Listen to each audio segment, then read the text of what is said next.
Hello everyone, welcome to my channel. ఈరోజు ఈ వీడియోలో ఈవినింగ్ స్నాక్స్ టేస్టీ రెసిపీ చూపించబోతున్నాను. అది ఏంటో కాదండి, మనందరికీ నోరూరించే మిర్చి బజ్జీ. మిర్చి బజ్జీని మన ఇంట్లోనే టేస్టీగా ఏ విధంగా రెడీ చేయాలో చూసిద్దాం. మరి ఎందుకు ఆలస్యం చేయకుండా మిర్చి బజ్జీ ఏ విధంగా తయారు చేయాలో చూపిస్తాను. ఎండ వరకు చూడండి. ముందుగా మిర్చి తీసుకోండి. నేనైతే ఇక్కడ 7 మిర్చిని తీసుకున్నాను. ఇప్పుడు ఈ మిర్చిని చివరలను వీడియోలో చూపిస్తున్న విధంగా కట్ చేసి తీసుకోండి.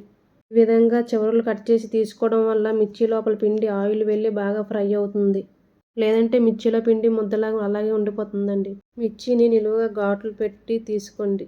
ఇదే విధంగా మిర్చి ఘాటు పెట్టిన తర్వాత మిర్చి లోపల ఉన్న గింజలను స్పూన్తో ఈ విధంగా తీసేయండి. మీకు కారం కావాలంటే ఉంచుకోండి, పిక్కలు తీయ అవసరం లేదు. నేను చెప్పే ప్రాసెస్లు ట్రై చేయండి, టేస్ట్ చాలా బాగా వస్తుంది మిర్చి బజ్జీ. ఛానల్ సబ్స్క్రైబ్ చేసుకోండి, లైక్ చేయండి. ఈ విధంగా మిర్చి లోపల ఉన్న పిక్కలు మొత్తం ఈ విధంగా తీసేయండి.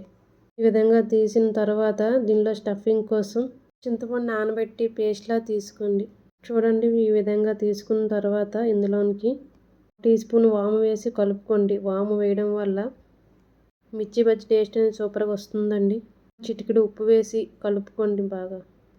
ఈ విధంగా బాగా కలుపుకున్న తర్వాత మనం ఘాట్లు పెట్టి ఉంచుకున్నాం కదండి, మిర్చిని మధ్యలోనే ఈ విధంగా పెట్టుకోండి.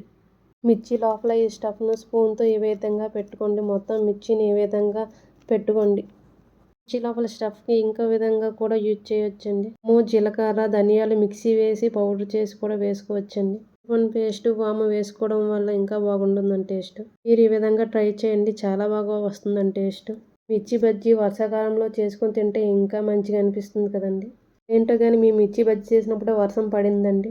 ఇంకా మొత్తం అన్నిటికీ స్టఫ్ పెట్టిన తర్వాత పక్కన పెట్టుకోండి. ఇప్పుడు పిండి కలుపుకోవడం కోసం ఒక బౌల్ తీసుకొని అందులో 1 కప్పు శనగపిండి, 1/2 టీ స్పూన్ కారం, రుచికి తగినంత సాల్టు, చిటికెడు పసుపు, 1/2 టీ స్పూన్ వాము, 1/2 టీ స్పూన్ వంట సోడా, 1 టీ స్పూన్ ఆయిల్ వేసుకొని బాగా కలుపుకోండి. ఇందులో ఆయిల్ వేసుకోవడం వల్ల బజ్జీ టేస్ట్ వస్తుందండి. ఇంకా అన్నీ వేసిన తర్వాత బాగా కలుపుకోండి.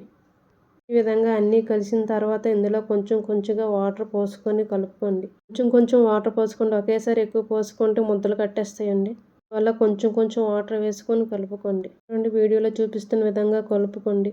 ఈ విధంగా కలుపుకున్న తర్వాత చూడండి, ఇలా వచ్చింది పిండి. ఈ విధంగా ఉంటే సరిపోతుందండి. ఇంకా పలచగా ఉండకూడదు, చిక్కగా ఉండకూడదు. బజ్జీ వేసుకోవడానికి వీలయ్యేటట్టు ఒక గ్లాసులో వేసుకోండి. మిర్చి పొడవుగా ఉంటుంది కదండి, ఇందులో వేసుకుంటే మిర్చికి పిండి బాగా వండుతుందండి. ఇప్పుడు ఈ పిండిని 5 నిమిషాలు పక్కన పెట్టుకుని ఉంచండి.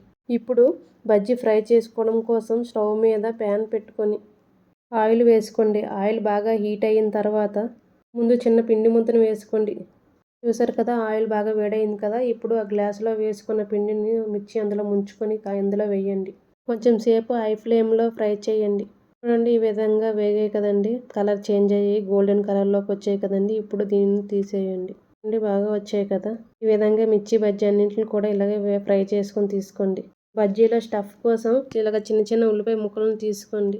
ఇందులో కొంచెం కారం, కొంచెం ఉప్పు, 1/2 టీ స్పూన్ చాట్ మసాలా, 1 చెక్క నిమ్మరసం వేసుకోండి. అన్నీ వేసి మిక్స్ చేసుకోండి. ఈ విధంగా మిర్చి బజ్జీలో ఉల్లిపాయ ముక్కలు పెట్టుకోవడం వల్ల టేస్ట్ బాగుంటుందండి. ఈ విధంగా కలిపి పక్కన పెట్టుకోండి. ఇప్పుడు ఫ్రై చేసుకున్న బజ్జీలన్నీ తీసుకొని నిలువుగా ఘాట్లు పెట్టుకొని ఆనియన్ ముక్కలను ఇందులో వేసుకోండి. ఈ విధంగా అన్ని మిర్చి బజ్జీలకు వేసుకోండి. అంతేనండి, మిర్చి బజ్జీ రెడీ అయిపోయింది. టేస్ట్ అయితే మాత్రం సూపర్గా వచ్చిందండి. మనం వీధుల్లో బండి మీద తినేంత టేస్టీగా ఉన్నాయండి, చాలా బాగున్నాయండి. ఈ విధంగా ట్రై చేయండి. మీకు ఏ విధంగా వచ్చాయో కామెంట్ చేయండి. నా ఛానల్ సబ్స్క్రైబ్ చేసుకోండి, లైక్ చేయండి, షేర్ చేయండి. కొన్ని వీడియోలతో మీ ముందు ఉంటాను. నా ఛానల్ సబ్స్క్రైబ్ చేసుకోవడం వల్ల పెట్టే ప్రతి వీడియో మీకు వస్తుందండి. చూసారు కదండి, మిర్చి బజ్జీ రెడీ అయిపోయింది. చూడడానికి ఎంత బాగుంది కదా, టేస్ట్ కూడా అంతే బాగుందండి. Thank you for watching. Bye bye.